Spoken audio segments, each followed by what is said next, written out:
ယောဆိုဝန်ဟာလာမဲ့ပန်တူချာနဲ့မကြည်ပွဲအတွက်လိကျင်းခန်းတွေဘယ်လိုလိကျင်းတာလဲဆိုတာကျွန်တော်တင်ဆက်တော့မှာပါဆက်လက်ပြီးတော့အစ္စလာမ်မာကချင်းနဲ့ခါဘီတော့အကြောင်းကိုလည်းတင်ဆက်တော့မှာပါအားလုံးပဲမင်္ဂလာပါမွန် channel နဲ့ကြိုဆိုပါရစေကျွန်တော်ဗီဒီယိုလေး subscribe မနှိပ်သေးဘူးဆိုရင် subscribe လေးနှိပ်ပြီးဖို့တောင်းဆိုပါရစေကျွန်တော် UFC နဲ့ဆိုင်တဲ့တဲ့နဲ့အားကစားနဲ့ဆိုင်တဲ့တဲ့ကိုအမေရန်တင်ဆက်တော့မှာပါဘန်ကတော့ပန်တူချာနဲ့ပြန်လဲရင်ဆိုင်ရမယ့်မကြည်ပွဲအတွက်အကုန်းဆုံးပုံစံနဲ့နီပါရောက်ရှိပုံကျန်းခရီးပိုက်ကိုဒီကထားပြီးမနာမနီလိကျင်းနေပါတယ်လက်ရှိမှာတော့အောက်ပိုက်ကျွတ်တာကုန်းစီပူနဲ့ခန္ဓာကိုယ်ထိန်းနေမှုပူမှုအားကုန်းလာစီပူပိတ်ကြောင်းတွေကိုအတုံးပြုကပင်နှထန်ဝိတန်လိကျင်းမှုတွေကိုပထမဦးစားပြီးလှုပ်ဆောင်နေတာပါအထူးသဖြင့်ခြေထောက်ကျွတ်သားနဲ့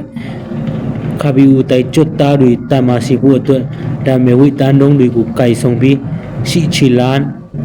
ဂျစ်လောက်ကခန္ဓာကိုယ်လေပတ်ရတဲ့လိကျင်းခိုင်းကိုဒီကထားပြုလုပ်နေတာပါဒီလူဝိအလီချိန်နဲ့သူစက္ကန့်30လိကျင်း10စက္ကန့်နာစနစ်နဲ့လိချီတိုင်အောင်အနီးကလိကျင်းနေတာဖြစ်ပြီးကျွတ်သားထုတ်ထည်နဲ့ခါနိုင်ရီကိုအမြင့်ဆုံးရောက်အောင်စိန်ခေါ်နေတာဖြစ်ပါတယ်အနိုင်ဆုံးဆိုတာကြိုတင်ခမှန်းလို့မရနိုင်တာကြောင့်ဘယ်ကိုမှအထင်တီးလို့မရလို့ဘာနဲ့အခုလိုဝိတန်ကျန်းခါရေးပင်စမှု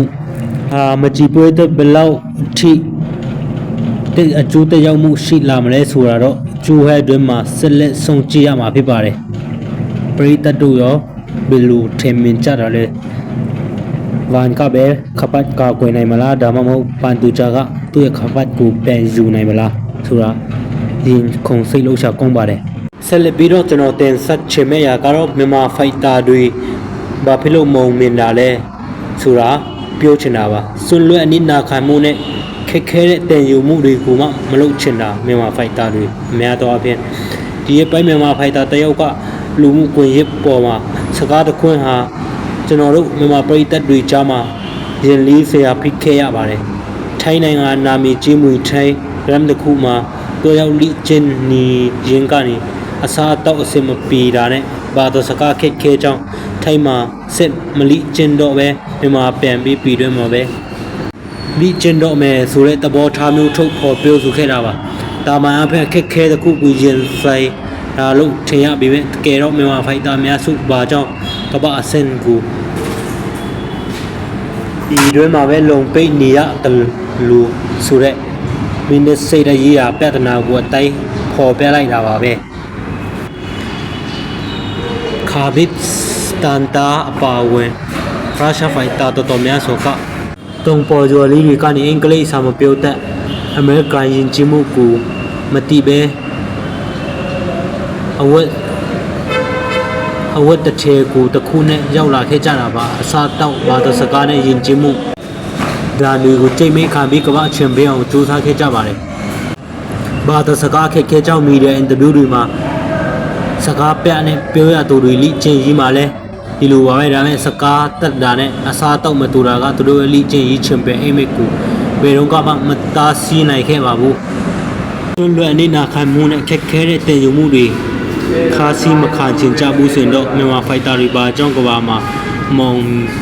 မြင်တာလဲဆိုပြီးမိခွန်းထုတ်နေစရာမလိုပါဘူး UFC MMA လောကမှာဒီလောက်ကုန်းတဲ့ရုရှားနဘန်တမားတွေမရှိပါဘူး MMA ပရိသတ်အများပိုက်ကသူတို့ရဲ့ကစားပုံကိုမကြိုက်ဘူးလို့ပြောနေကြပါစေနဘန်ဝတနာရှင်တွေအတွေ့ကတော့တကယ့်ကို Go Fighter ကြီးနေအောင်ဖြစ်ပါတယ်ခါရစ်ကတော့29ပွဲနိုင်ဆုံးပွဲမရှိပါဘူးချုပ်ကွနဲ့10ပွဲနိုင်အလဲထူးနဲ့10ပွဲနိုင်အမနဲ့10ပွဲနိုင်ထားတာဖြစ်ပါတယ်မာခါချက်ကတော့28ပွဲနိုင်တပွဲရှုံးပါတယ်ချုပ်ကွနဲ့13ပွဲနိုင်အလဲထူးနဲ့9ပွဲနိုင်အမနဲ့10ပွဲနိုင်ထားပါတယ်နဗန်ပရိသတ်တွေကတော့ရှာပါလွတ်နဲ့ချန်ပီယံဂုတ်တွေအဖြစ်တတ်မှတ်ထားကြတာဖြစ်ပါတယ်ခင်ဗျားတို့ဒီဖိုက်တာ2ယောက်ဘယ်လိုတတ်မှတ်ကြဒါလဲဗျာအစနီဆုံးထိကြည့်ရှုပေးတဲ့ပရိသတ်တို့